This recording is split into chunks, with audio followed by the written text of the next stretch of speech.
Good morning বন্ধুরা, তোমরা কেমন আছো? আশা করি ভালো আছো। আমিও ভালো আছি। আজকে একটা শুভ দিন। তো কী দিন সেটা তোমরা পরে বুঝতে পারবে। তো সকাল সকাল চলে এসেছি স্নান করে পুজো দিতে।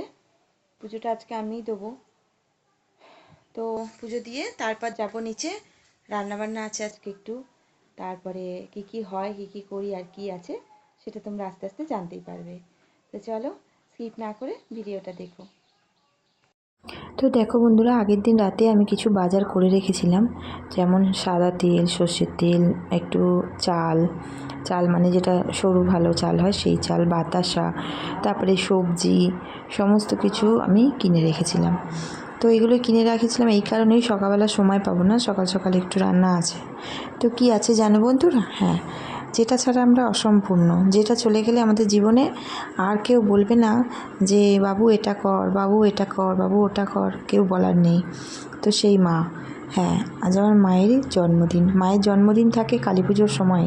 তো আমি পালন করি এই নভেম্বরের এই দিনটায়, 13ই নভেম্বর আমি পালন করি মায়ের জন্মদিন। আগের বছরও করেছিলাম।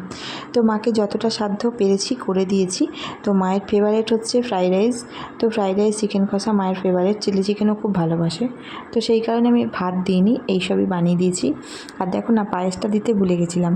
তো সেই কারণে আবার মায়ের খাওয়া শুরু হয়ে গেছে, তখন পায়েসটা দিয়েছি। তো মা তো হেব্বি খুশি। ব্যাস, খেয়ে দিয়ে নিয়ে বিকেল এখন বাজে প্রায় 7:30, বিকেল নয়, প্রায় সন্ধে হয়ে গেছে, 7:30 বেজে গেছে। তো এখন কেক কাটবো।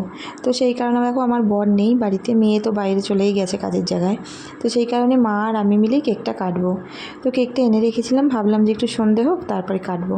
তো যেহেতু মা আর আমি আছি, তাই জন্য মায়ের সঙ্গে ঠিকমতো ফটো ভিডিও কিছু তুলতে পারিনি, একা একা কী করে তুলবো। তো মায়েরটাই তুলেছি একা একা, মানে আমি তুলেছি, মা কেক কাটেছে মা একা একাই। তো প্রতিবার মেয়ে থাকে, বর থাকে, এবছর নেই, কাজে গেছে সবাই। তো যাই হোক, মায়ের দিনটা তো পালন করলাম, ব্যাস। তো এখন মা কেক খাবে, আমি খাইয়ে দেবো। তারপরে মা যখন ইচ্ছা কেটে কেটে বার করে করে খাবে, ফ্রিজে রাখাই থাকবে। তো তোমরাও আমার মাকে একটু ভালোবেসো, আশীর্বাদ করো যারা বড় আছো। মা যেন ভালো থাকে, সুস্থ থাকে, তোমাদের মারাও যেন সুস্থ থাকে, ভালো থাকে। আজকের মতো আসছি।